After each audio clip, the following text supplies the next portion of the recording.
Master Jet, totoo po ba ang balita na may kaltas po ang sahod ng substitute teacher? Aba, totoo po yun, no?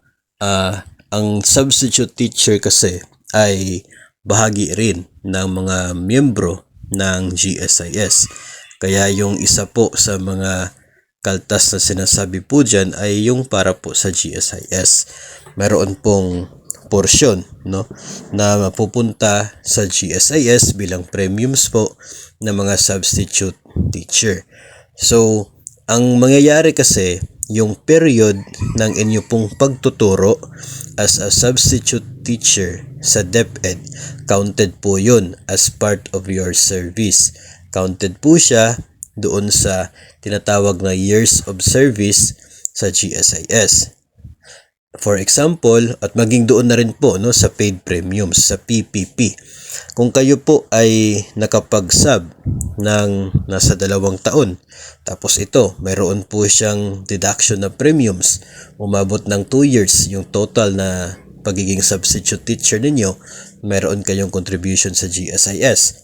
Ngayon, while on service ka, nung naging permanent ka, after 13 years as permanent personnel, idadagdag mo yung 2 years as sub, umabot ka na ng 15 years. So, if ever gusto mo mag-resign na, ay eligible ka sa pension pagdating mo ng 60 kasi counted siya as part of your service. So, ganun po ang nangyayari. Kaya nga po mayroon deduction doon po sa GSIS mula sa sahod ng mga substitute teacher.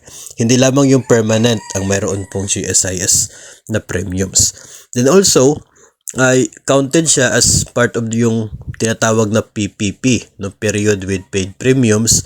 So, kung ilang taon or buwan yung pagiging substitute teacher na mayroong premium sa GSIS, expect po ninyo na yung inyo pong total na PPP, no, kapag nag-permanent ka, ay counted, no, idadagdag yung previous. So, ganun po yung setup.